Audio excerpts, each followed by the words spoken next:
मैया आज भगवान सत्यभामा को लेकर के गए और भौमासुर को प्रणाम कर दो मेरे भगवान ने। भौमासुर कहते जो भूमि पर उत्पन्न हुआ आसुरी वृत्ति वाला जीव ही भौमासुर होता है, वही भौमासुर है। आज भौमासुर का उद्धार किया भगवान ने। 16,000 राजकुमारियों को बंदी गृह से मुक्त किया और मुक्त करके भैया जी राजकुमारियों से भगवान ने कही तुम चली जाओ अपने, चाहे मायके चली जाओ चाहे ससुराल चली जाओ, अब तुम मुक्त हो गई अब दुष्ट से। सुखदेव जी कहते हैं राजन परीक्षित, वो राजकुमारी न अपनी ससुराल जा रही है न अपने मायके जा रही है। क्यों? ये समाज इतना खतरनाक होता है, बुरा होता है। यदि किसी की बिटिया 4 दिन घर में बिना बताए कहीं यदि निकल जाए ना तो ऐसे पूरे गांव में आगे की तरह हल्ला हो जाता है। तो को ना पता बाकी छोरी के पत्ते ना आए, कोई सूचना ना आए, आज 8 दिन आएगी, इतनी बदनामी होती है। और कन्हैया हमें तो इतने दिन हो गए दुष्ट के यहाँ, हमें कौन स्वीकार करेगा? न ससुराल वाले हमें स्वीकार करेंगे न हमें मायके वाले स्वीकार करेंगे। इसलिए पेशव हमारे पास केवल 2 रास्ते हैं। भगवान कहने लगे 2 रास्ते कौन से? बोले एक रास्ता ये है कि हम किसी कुआं पोखर में कूद करके अपने प्राण त्याग दें, एक रास्ता तो ये है। और दूसरा रास्ता ये है कि कन्हैया ये द्वारकाधीश अगर अपने चरणों में हमें जगह दे दो तो हम आपकी रानी बन जाएं, आपके चरणों की दासी बन जाएं। भगवान कितने दयालु हैं, कितने कृपालु हैं मैया। सब राजकुमारियों की पुकार को स्वीकार किया भगवान ने और सबके साथ एक साथ विवाह कर लिया। बोल द्वारकाधीश भगवान की। संसार में जिसका सम्मान नहीं होता, संसार जिसे स्वीकारता नहीं है उसे मेरा गोविंद स्वीकार कर लेता है। ये मेरे ईश्वर की खासियत है, ये मेरे द्वारकाधीश की खासियत है। भैया भगवान ने स्वीकार कर लिया। अब भगवान के विवाह कितने हो गए भैया? 8 तो गए प्रकृति के साथ भगवान का विवाह और 16,100 विवाह ये हो गए। अब कुल विवाह कितने हुए? 16,108 है ना। इतने तो भगवान के विवाह है गए और हर एक रानी पे into 10 बच्चे हो गए हैं। एक रानी के 10 और 10 को लगा ले 16,108 गुणित 10, इतने भगवान के पुत्र हो गए। और फिर नाती कितने होंगे? हाँ, बोल गोविंद भगवान की जय। और समरिया सामरिया दर्द जो तुमने दिया, समरिया सामरिया सावरिया सावरिया दर्द जो तुमने दिया, सावरिया सावरिया दर्द जो तुमने दिया। दर्द जो तुमने दिया, सावरिया दर्द जो तुमने दिया, सावरिया सावरिया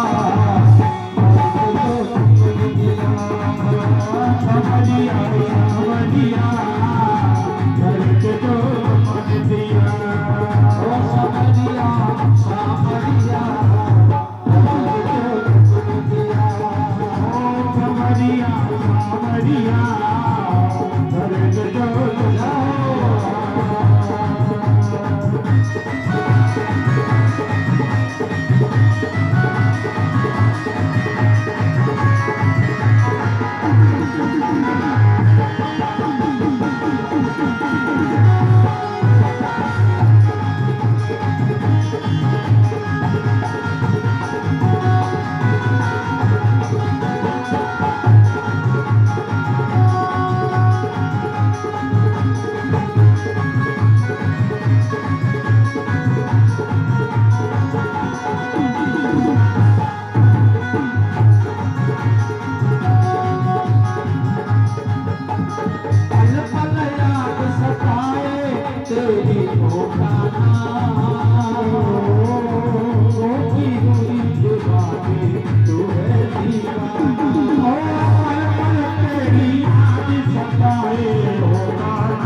बोल वृंदावन बिहारी लाल की, साधु गुरुदेव भगवान की। सुखदेव जी कहते हैं राजन परीक्षित, एक बार नारद जी द्वारका में पहुंच गए। भ्रमण करते करते, सत्संग करते करते द्वारका में पहुंच गए। द्वारका में सूचना मिली, देखा 16,108 महल बने हैं। बोले भैया किसके महल है? बोले द्वारकाधीश के। तो रहने वाला एक और महल 108। बोले क्यों? भगवान की शादी हुई है ना 108, 16,108। हर महल में एक रानी पटरानी रहती है। महाराज जी कहने लगे बाप रे बाप, हमने एक शादी का मन बनाया तो हमारी एक शादी तक नहीं होने दी और खुद 16,108 विवाह। नारद जी कहने लगे ठीक ही कहा है कि पर उपदेश कुशल बहुत तेरे। दूसरों को हम शिक्षा देते हैं लेकिन खुद उस नियम का पालन नहीं करते। हमारी शक्ल बंदर की बना दी और खुद ने 16,108 विवाह कर लिए। चलो आज होगी सो देखी जाएगी। भगवान के किसी घर में ऐसी आगी लगाएं कि कोई रानी अगर चलने तैयार हो जाए तो उसे के ही लेके चले जाए। कौन विचार बनाए? नारद जी। अब नारद जी ने घूमना प्रारंभ किया द्वारका में। सबसे पहले रुक्मिणी के भवन के दरवाजे पर पहुंच गए। बोले रुक्मिणी। रुक्मिणी जी निकल के आई। हाँ बाबा आप बैठो, मीठे मीठे लड्डू खिलाऊंगी, बहुत दिन में आए हो, आ जाओ। बोले जब आएंगे पहले ये बताओ घर में द्वारकाधीश तो नहीं है? बोले हाँ है। क्या कर रहे हैं? बोले संतों में बैठ के सत्संग कर रहे हैं। आ जाओ ना बाबा आप भी सुनो सत्संग। बोले नहीं नहीं नहीं आज नहीं, हम फिर किसी दिन आएंगे। क्यों? नारद जी विचार करते हैं कि जिस घर में वो छलिया नहीं होगा उसमें कई बात जमेगी। रुक्मिणी का घर छोड़ दी, अगले घर में प्रवेश करे। हाँ सत्या के घर में गए। अरे सत्या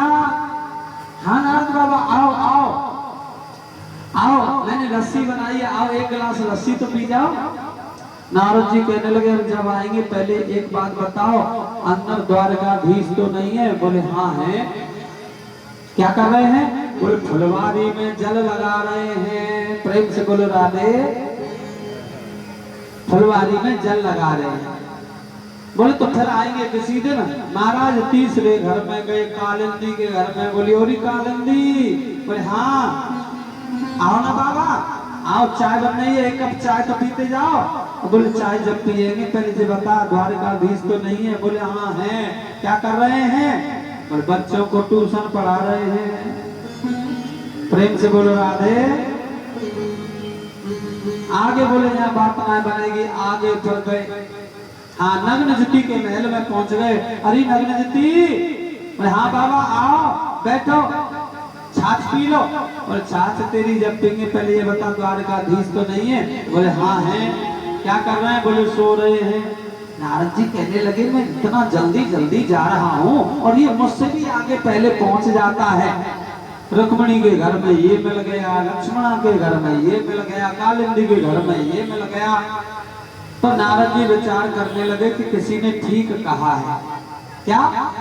चोर के घर में कभी चोरी नहीं होती है। देखो बचपन को चोर है, या के घर में कैसे चोरी हो जाएगी? आज नारद जी सुबह के निकले, शाम हो गई, कोई घर खाली नहीं मिला। नारद जी कहने लगे अब चलो, जब चली आप कहूँ पार नहीं पड़ेगी। अब भगवान ने अपनी माया दिखा दी नारद जी को। भगवान की माया जानते हो? कैसी माया? यानी 16,108 जो महल बने थे उनसे आधा किलोमीटर दूर एक महल और बना था। 16,109वां महल। कितना? 9वां। अब नारद जी जा रहे बीड़ा बजाते हुए, देखा तो एक बहुत सुंदर देवी घूंघट डाल के बैठी है, गाल पे उंगली है, मानो किसी गाड़ी के पीछे लिखा रहता है ना कि फिर कब आओगे, ऐसे इंतजार कर रही है। नारद जी ने कही ए देवी तुम कौन हो? बोले हम द्वारकाधीश की पत्नी।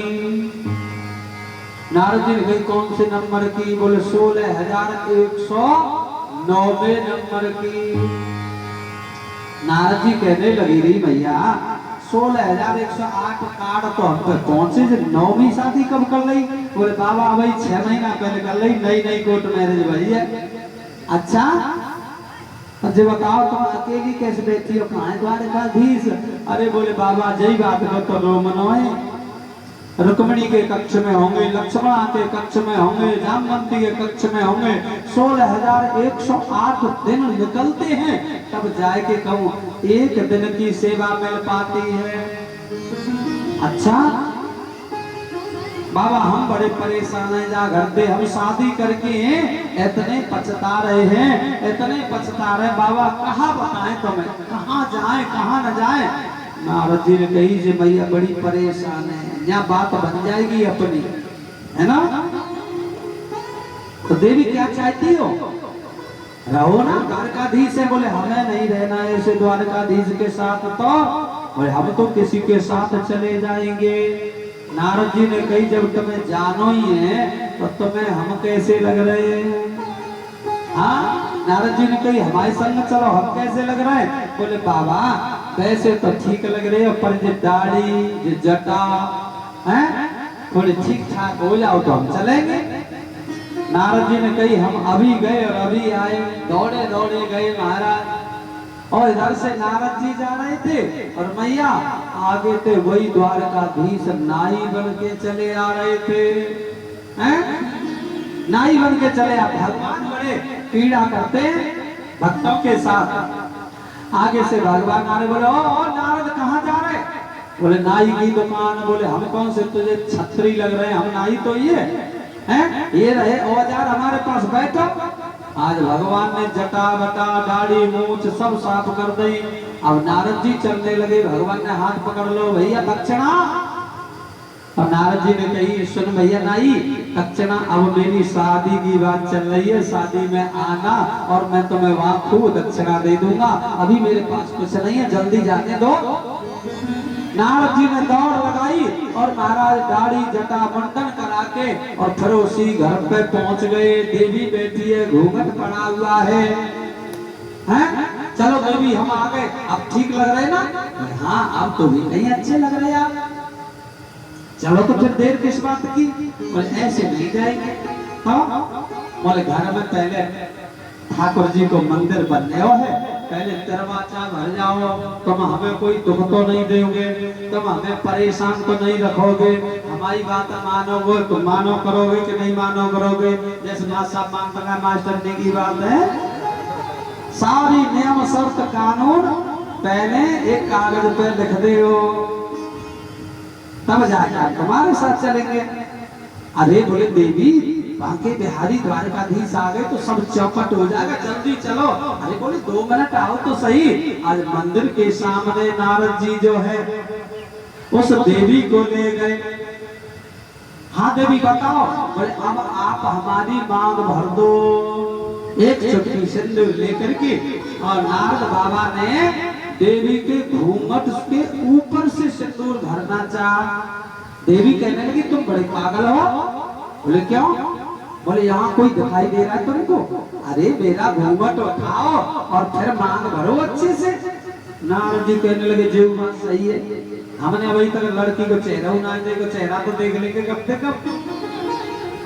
महाराज नारद जी ने कही तो आओ। और जैसे नारद जी ने घूंघट उठाया और घूंघट उठाया तो वह लड़की तो नहीं निकली पर वो बांसुरी वाले निकल आए।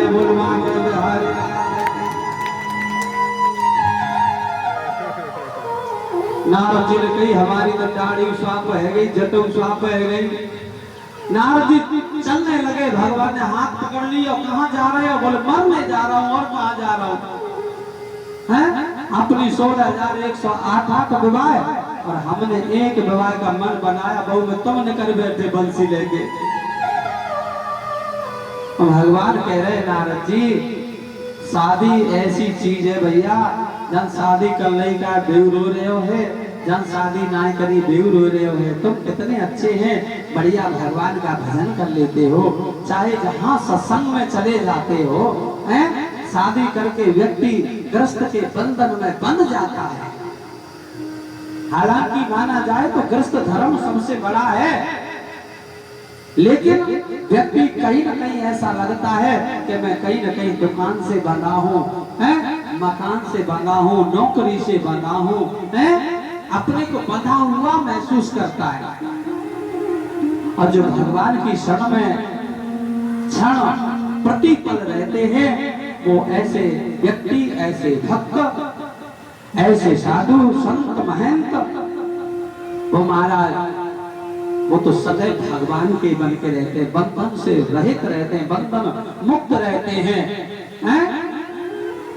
उनके लिए एक ही बंधन होता है, प्रेम का बंधन। वो भगवान के प्रेम के बंधन में बंधे हुए होते हैं और भगवान उनके प्रेम बंधन में बंधे हुए होते हैं।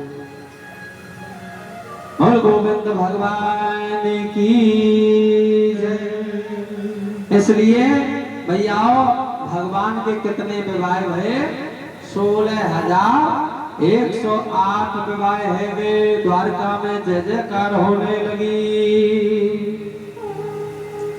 आगे भैया एक काशी का राजा है पौंड्रक, जिसको काशी नरेश कहते हैं, और वो अपने को वासुदेव कृष्ण कहता है। अहम नारायणम, यानी मैं ही नारायण हूँ, मैं ही वासुदेव हूँ। महाराज 2 हाथ उसके लगे हुए हैं, 2 लकड़ी के बनवा लिए, एक सुदर्शन चक्र बनवा लिया इलेक्ट्रिक, और अपनी पूजा कराने लगा, भगवान की पूजा बंद करा दी। एक बात बताएं, जो भगवान को भगवान न समझे, अपने को भगवान समझे, बाकी बड़ी आफत है। और ऐसे समझने वाले बहुत कष्ट उठाते, बहुत पीड़ा उठाते हैं, चाहे यहाँ रहे, चाहे घर में रहे, चाहे जेल में रहे, चाहे जेल के भीतर, चाहे जेल के बाहर। जिन्होंने कहा है कि अहम ब्रह्मास्मि, हम ब्रह्म हैं, अहम ही नारायणम, मैं कृष्ण हूँ, तो महाराज कृष्ण तो कृष्ण ही है, ईश्वर तो ईश्वर ही है, महाराज काशी नरेश गौ संत ब्राह्मण सबको तकलीफ देता है, परेशान करता है, ब्राह्मणों को भजन नहीं करने देता। भजन करोगे तो मेरा करोगे, पूजा करोगे तो मेरी करोगे, सत्संग करोगे तो मेरा करोगे, कोई भगवान का नाम नहीं लेगा। और जिसकी कोई नहीं सुनता उसकी फिर मेरे गोविंद सुनते हैं। आज गौ संत ब्राह्मण द्विज सबकी रक्षा के निमित्त आज मेरे गोविंद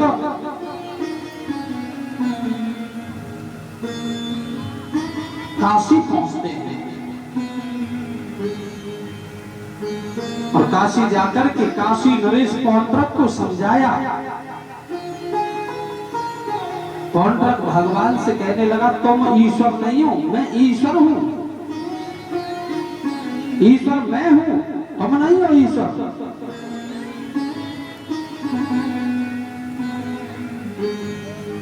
भगवान ने बहुत समझाया, समझ में नहीं आया। पहले भगवान समझाते और जब बिल्कुल ही समझ में नहीं आता तो फिर भगवान को दूसरी भाषा भी आती है समझाने वाली। आज पौंड्रक का उद्धार कर दिया भगवान ने। बोले अब तुम दुनिया में रहने के लायक नहीं रहोगे।